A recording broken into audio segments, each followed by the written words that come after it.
Assalamualaikum warahmatullahi wabarakatuh.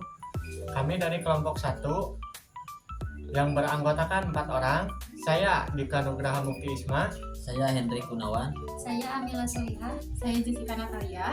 Di sini kami akan mempresentasikan hasil kerja kelompok kami mengenai pengawasan lembaga dalam pendidikan. Kepada pemateri pertama dipersilahkan. Baik, Assalamualaikum warahmatullahi wabarakatuh. Saya akan menjelaskan mengenai pengawasan pendidikan. Nah, jadi pengawasan pendidikan itu adalah proses memeriksa dan menilai setiap kegiatan itu untuk memastikan semuanya itu berlangsung sesuai dengan rencana. Dengan rencana yang telah ditetapkan. Nah, jadi teman-teman, bahasa sederhananya pengawasan pendidikan itu adalah kayak mengamati, kayak menggerak dan memastikan bahwa semua kegiatan itu belajar di sekolah gitu berjalan dengan benar. Nah, pengawasan pendidikan itu apa sih artinya gitu? Nah, pengawasan pendidikan itu adalah kayak kegiatan untuk melihat dan memastikan bahwa guru itu mengajar dan dengan baik gitu. Jadi siswa itu belajar dengan benar dengan aturan sekolah dan tujuan pembelajaran itu tercapai dengan baik dan efektif gitu. Baik, teman-teman, di sini saya akan menjelaskan mengenai tujuan pengawasan pendidikan. Nah, tujuan pengawasan pendidikan itu adalah suatu proses untuk mengawasi, mencatat sebuah proses pembelajaran di dalam ruang lingkup sekolah. Agar apa? Agar tercapainya suatu pembelajaran yang lebih efektif dan lebih baik lagi gitu. Dan lebih utamanya itu agar suatu proses pembelajaran itu tercapai. Nah, di sini tuh ada nih tujuan pengawasan pendidikan itu ada beberapa gitu ya. Yang satu itu memastikan proses belajar berjalan dengan baik. Kedua, itu untuk meningkatkan kualitas pembelajaran di sekolah terutama ya. Dan ketiga itu ada mencegah kesalahan ataupun masalah di ruang lingkup sekolah gitu. Dan keempat itu membantu guru itu bekerja sama agar lebih proses pendidikan itu lebih baik lagi ke depannya gitu. Dan yang terakhir itu tujuan pengawasan pendidikan itu agar proses pembelajaran di ruang lingkup sekolah tuh terencana terus kayak terencana dan tercapai gitu. Assalamualaikum warahmatullahi wabarakatuh.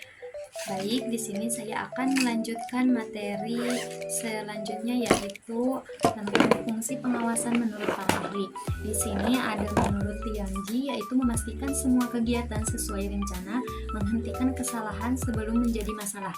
Nah, jadi pengawasan dipandang sebagai tindakan memastikan kesesuaian dan mengintervensi sebelum deviasi berkembang menjadi masalah. Lalu yang kedua ada menurut Daniel yaitu mengendalikan aktivitas agar sesuai rencana. Yang kedua mengecek kinerja dan membandingkan dengan standar. Nah, kalau menurut Daniel itu fokus pada pengukuran dan koreksi pengawasan atau proses mengukur kinerja dan membandingkan dengan standar untuk menjamin tujuan tercapai. Kemudian yang ketiga ada menurut Bridge yaitu memastikan pelaksanaan kegiatan dan mencatat pengalaman sebagai bahan perbaikan ke depan. Nah, kalau ini fokus pada umpan balik dan pembelajaran selain memeriksa penting dokumentasi hasil sebagai dasar untuk peningkatan di masa depan. Kemudian yang terakhir itu ada menurut Henry Fayol. Yang pertama yaitu memastikan pekerjaan mengikuti rencana, instruksi, dan prinsip yang ditetapkan.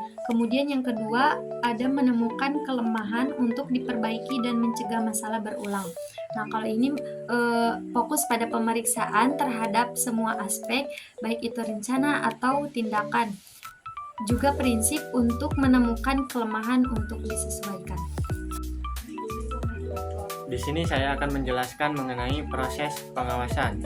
Yang pertama ada mencegah penyimpangan dan deteksi dini. Pengawasan pendidikan membantu mencegah hal-hal yang tidak sesuai dengan rencana. Ini seperti radar yang mendeteksi masalah sejak awal. Misalnya, jika ada kegiatan belajar yang menyimpang dari jadwal atau metode yang direncanakan.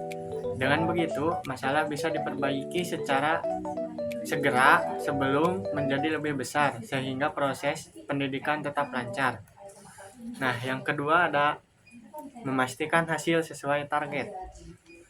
Nah, pengawasan memastikan bahwa semua kegiatan pendidikan mencapai tujuan yang sudah ditetapkan.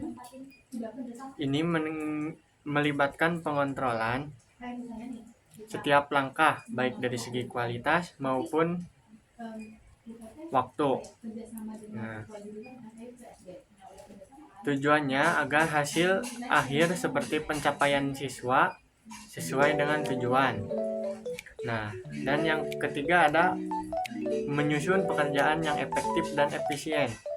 Pengawasan membuat pekerjaan pendidikan berjalan dengan cara yang tepat dan tidak membuang-buang sumber daya. Artinya, setiap kegiatan seperti mengajar atau evaluasi dilakukan secara efisien dan efektif tanpa menyia-nyiakan tenaga, waktu, atau bahan yang ada. Yang keempat, pedoman untuk perbaikan dan keputusan masa depan. Hasil dari pengawasan digunakan sebagai panduan untuk memperbaiki kesalahan. Misalnya, jika ada masalah dalam pengajaran, data pengawasan bisa membantu meningkatkan kinerja guru atau metode belajar. Ini juga membantu membuat keputusan yang lebih baik di masa depan, seperti merencanakan program pendidikan yang lebih sukses.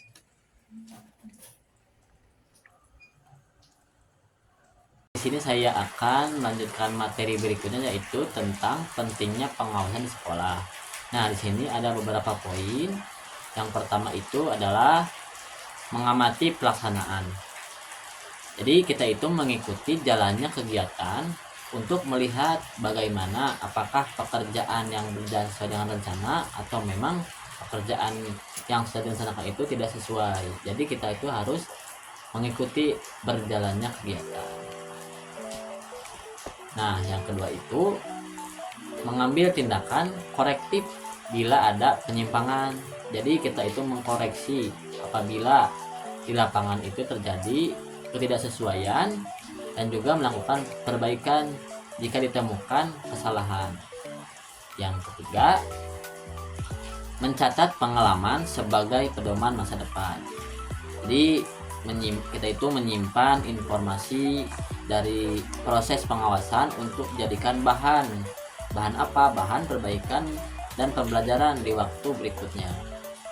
Nah, yang keempat itu menentukan standar atau rencana. Jadi menetapkan tujuan, aturan, dan ukuran keberhasilan yang akan menjadi acuan dalam pelaksanaan. Nah, yang terakhir, membandingkan hasil dengan standar. Jadi kita itu mengecek apakah hasil yang sudah direncanakan itu sesuai dengan target yang sudah kita tetapkan. Itu saja mungkin